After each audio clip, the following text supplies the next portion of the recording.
هم المغاربة. فلو احنا العادة دي جات لنا مع الفاطميين، فمن المفروض ان هي تكون موجودة في المغرب، ولكن هي مش موجودة في المغرب، مش موجودة غير في مصر مع مولد النبي.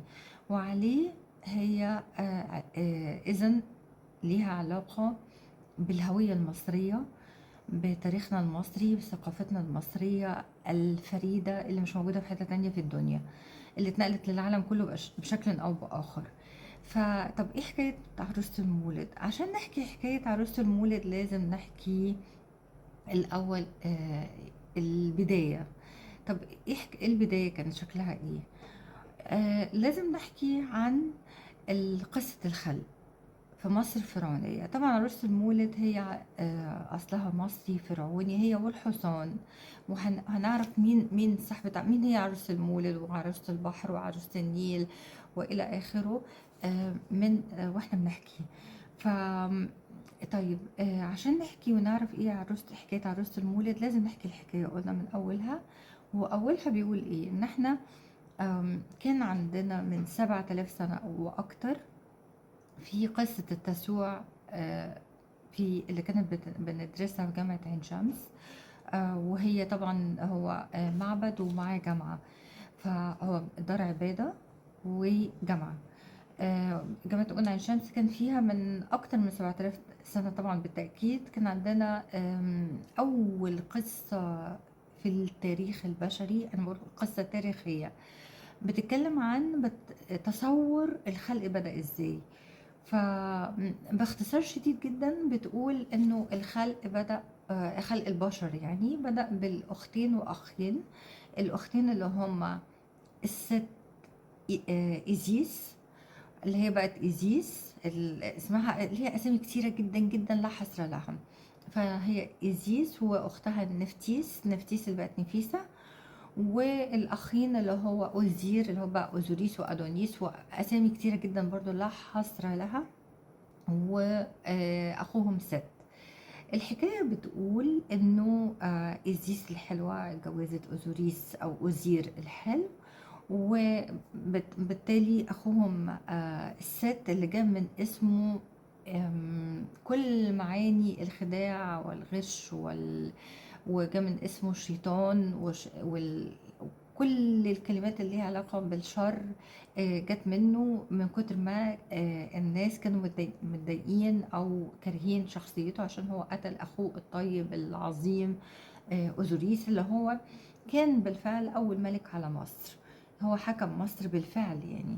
فاحنا من كتر ما حبيناه، من كتر ما قدسناه، احنا ادينا له مكانة عالية قوي عندنا، وكان جزء اساسي من الديانة المصرية الفرعونية. طيب ايه موضوع برضو عروسة المولد؟ احنا لما باختصار شديد جدا، القصة كبيرة قوي، وطبعا هي موجودة في كتابي المولد. وكتابي المولد ده موجود يعني في مكتبات، بيتباع في مكتبات كتيرة، موجود في اونلاين مجانا. لو انتوا عملتوا بحث عنه على صفحاتي برضو إيزيس المصرية. القصة بتقول بقى ان إيزيس لما جوزها أوزوريس او أوزير مات او اتقتل، وكان اول ميت واول قتيل على وجه الارض، فهي من كتر ما كانت حزينة عليه كانت يعني بكت عليه كتير قوي. وبداية بكائها كان بالدموع، دمعة أول دمعة. الدموع بتاعتها دي احنا اللي هي كانت بتبقى في شهر بقونا يونيو، واحنا كنا بنسميها عندنا في احتفال فيها اسمه دمعة إيزيس.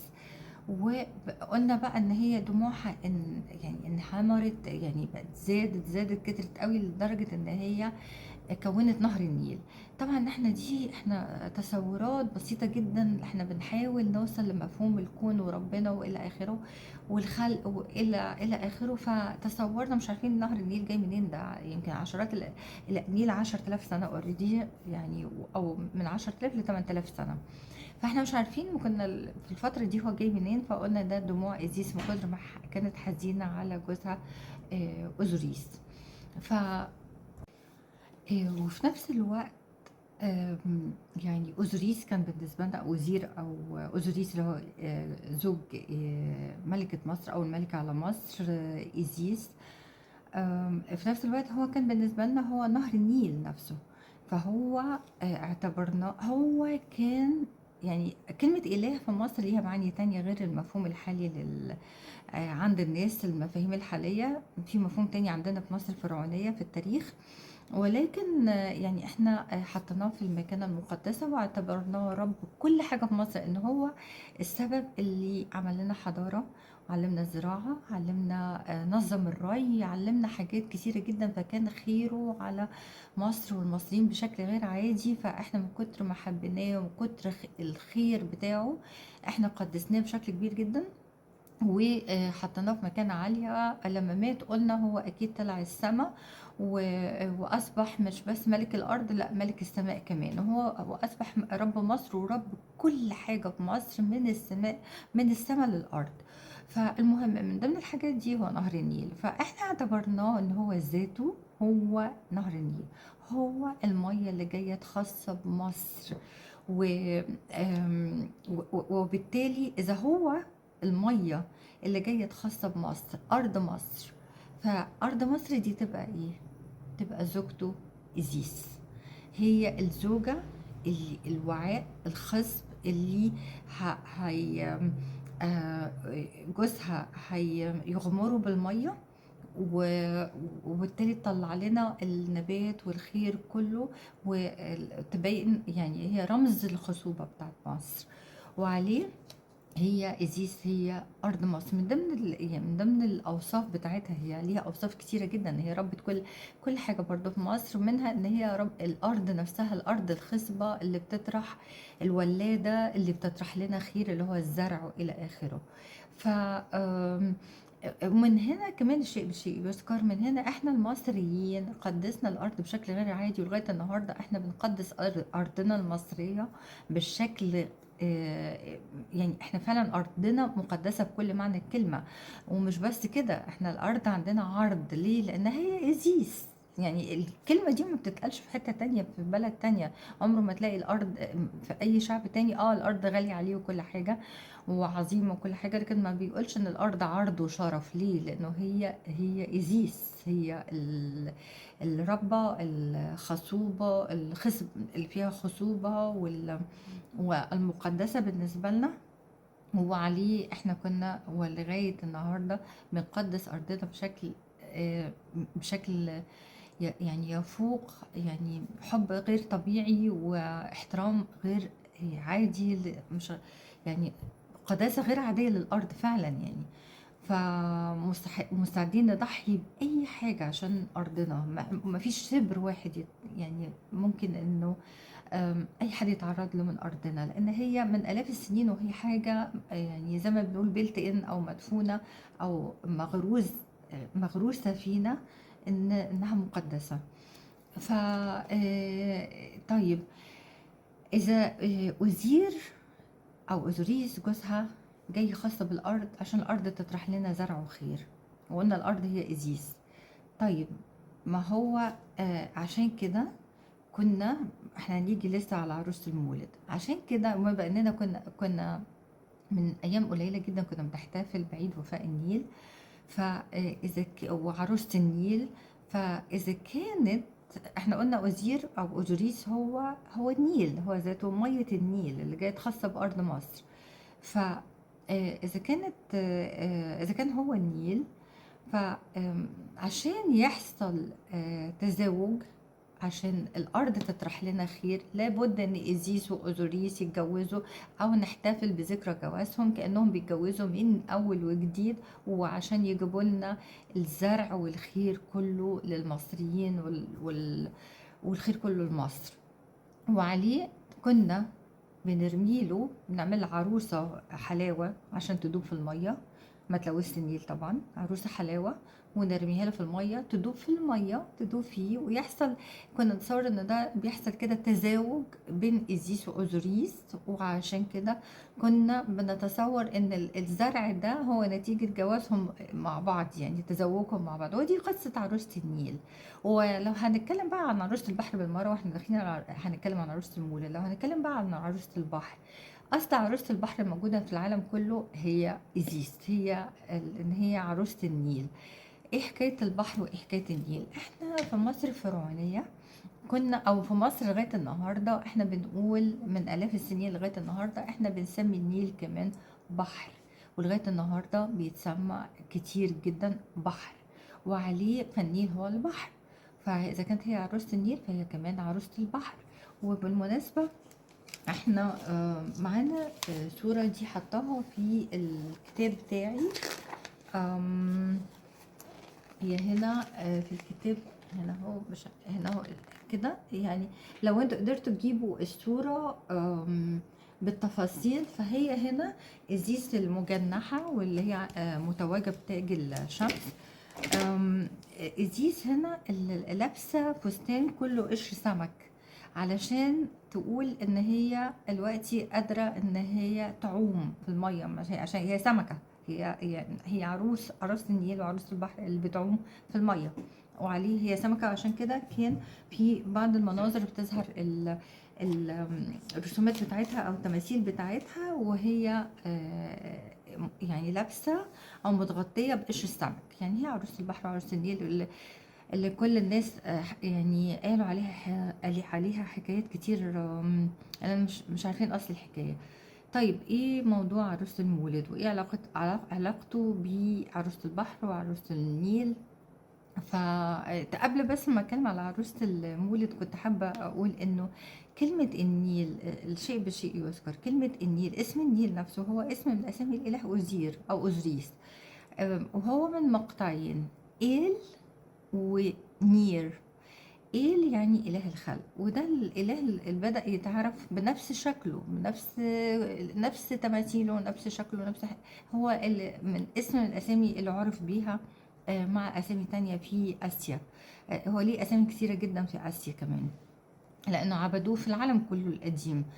فالمهم إيل معناها إله الخلق. والجزء الثاني من الكلمة النيل، النيل يعني نيل جاية من نير اللي هي نير إنه نور، يعني النور. ولغاية النهاردة في اللغة بتبقى كلمة النور والنير اللي هو والياء حروف تبادلية، فالنير هو النور. ولغاية النهاردة الاتنين كلمات مترادفة، هي ليها نفس المعنى. وحرف اللام في الآخر مع الر، هو اللام دايما كان بيبقى تبادلي مع الر وعليه. فالنير هو النيل اللي هو معناها الشمس، او رب الخلق اللي هو اوزوريس. كان بالنسبه لنا رب الخلق اللي هو لما بيجي بيحصل الزرع بيتخلق، يعني بيطلع. يعني إحنا تصورنا ان هو الزرع اللي بيطلع يعني هو الخضار، هو الخير. ف وعليه احنا كنا بنعتبره هو إله الخلق. وكمان ان هو كمان إله النور. النور لان هو في معتقداتنا ان هو كان الشمس اللي بتنور طريقنا. احنا قلنا لما هو مات، لما هو اول واحد يموت، ان هو طلع للشمس في السماء عند الشمس، وانصهر مع الشمس، يعني داب جواه، انصهر معاها، واصبح هو والشمس حاجة واحدة. وهو تربع على عرش السماء وقتها. وده في المفاهيم الديانة المصرية. وعليه هو رب النور وإله النور اللي بينور طريقنا، واللي هو لما الشمس بتطلع احنا بنقدر نشوف الخير والشر. لأنه لو في حيوانات مفترسة، لو في حفرة، لو في أي حاجة، أنت بتقدر تشوف وبتحمي نفسك من الشر. وعليه احنا اعتبرناه عليه النور اللي بيحمينا بيرشدنا للحاجة الكويسة وبيبعدنا عن الشر. فدي باختصار شديد جدا. وطيب ايه حكاية عروسة المولد؟ عروسة المولد هي احنا في مصر الأعياد عندنا كلها موالد. موالد مش معنى ان احنا بنقعد نعمل زي يعني زي زار او حاجه كده يعني. هو كان فيها جزء ده منها ان احنا بنهلل الاله وكل حاجه، ولكن مولد هو مولد لكل المصريين، لمصر وكل المصريين. لما يجي النهر ويفيض ويزيد، احنا كنا بنحتفل، كنا بنبقى يعني كأن احنا اتولدنا من جديد، رحنا اتردت لنا النيل جه، وكل يوم بنقيسه ونشوف مقياس النيل ونطمن، لازم يوصل ل 14 دراع مقياس النيل من آلاف السنين طبعا. فلازم يوصل، لما يوصل ل 14 دراع نبقى احنا مطمنين ان احنا كده في امان، هنقدر نزرع والمية مش هتقل والدنيا تبقى بخير يعني. فكأننا اتولدنا من جديد. فده مولد. يمكن في موالد بتبقى موالد صغيرة شوية، وفي موالد بتبقى كبيرة ومهيبة، بس كل الأعياد عندنا موالد. ليه؟ لأن احنا ما بنحتفلش إلا لما يكون العيد ليه علاقة بأننا في خير جاي لنا، والخير ده معناه إن احنا ومصر وكل المصريين بيتولدوا من جديد، ومعاهم الإله بتاعهم بنحتفل بميلاده من جديد. لان طبعا القصه طويله قوي، انا مش هقدر يعني، انا بس باختصار يعني، هي بالتفاصيل في الكتاب، ودايما بحكي على اجزاء منها بطريقه مستقله يعني. فالمهم وعليه إزيس هي مش بس عروسة النيل والبحر، لا، عروسة المولد. لأنه احنا لما احنا رميناها لها، لما كنا بنرميها كعروسة حلاوة يعني، كان لازم ان احنا ده معناها انه هيحصل ولادة جديدة، ولادة للزرع والخير وميلاد جديد لمصر يجي في كل وقت. هو عندنا مولد حقيقي، مولد بيبقى كبير قوي، زي العيد الكبير عندنا اللي هو الشم النسيم، ده حكاية تانية. فالمهم ان الاعياد كلها عندنا موالد، وعليه هي ايزيس، هي عروسة المولد وعروسة البحر وعروسة المولد. وعليه كمان شيء بشيء يذكر. دايما حتى السنة المصرية كان بتبدأ بالنسبة لنا برضو ميلاد جديد، ان هي بتبدأ بالسنة الزراعية، ان احنا بداية نحط البذور في الارض، وهي بداية السنة الزراعية. وعليه احنا بنعتبر ان هي دي السنة مش بس الشمسية، ولكن كمان سنة ميلادية. ليه أول سنة ميلادية في التاريخ؟ لأنها فيها احنا كلنا بنتولد من جديد. لو ما فيش زرع، لو ما فيش خير، لو هنجوع ونموت ونعطش يعني كوارث كتيرة جدا. وعليه هي سنة كلها ميلاد، كلها موالد. هي سنة ميلادية أصلا يعني، فيها دايما ميلاد صغير وميلاد كبير وميلاد عظيم، اللي هو في عيد العيد الكبير. ف هي دي الفكرة في عروسة المولد. أما بقى الحصان، آم، قبل ما أنسى، واحنا بنتكلم على عروسة المولد، على فكرة عروسة المولد من يعني كان لغاية قريب جدا لازم بيروحوا الناس ياخدوا كل الخامات ويعملوها بمية النيل وعلى شط النيل. ياخدوا المية النيل لأن هي دي مية أوزوريس اللي بتتعجن بيها، أو بيعملوا بيها الخلق، عشان يعملوا بيها عروس المولد، العروسة الحلاوة الجميلة اللي كنا متعودين عليها زمان، وكان طعمها لطيف جدا. فدي أصل عروسة المولد. أما لو هنتكلم بقى عن الحصان، برضو الحصان أصلا مصري فرعوني. بص هنا، هنا مش عارفة هيبقى واضح ولا لأ، عندنا صورة اهي الرب حورس اللي هو ابن إيزيس وأوزوريس، وهو راكب الحصان وبيصارع الشر، اللي هو رمز عمه الست اللي قضى عليه، اللي قتل باباه. وهو بيصارع الشر وبيقتل التمساح، وفي بعض المناظر هو بيقتل الحيوانات مفترسة، ان هو كده رمز انه بيقضي على الشر. وبالتالي لان المولد يعني ايه، لازم كل مرة نحتفل انه المولد ده ان الخير بيتولد والشر بيموت. فعشان كده لازم في كل مولد لازم نحتفل بميلاد الخير و يعني القضاء على الشر. كمان عايزة اوريكم ده برضو في كتابي طبعا، في قصة حورس. الفكرة تمثيل حورس لأن هو بيقضي على الشر ظهرت في اتكررت كتير جدا في التاريخ بعد طبعا حورس بكتير. يعني برضو نفس المنظر انه قائد معين او رمز معين، وموجود في صور كتير في الكتاب لمين قضى كتير ان هم برضو بيقتلوا يعني اجسام غريبة. يعني دي صورة في بروكلين، دي موجودة في الكتاب في متحف بروكلين.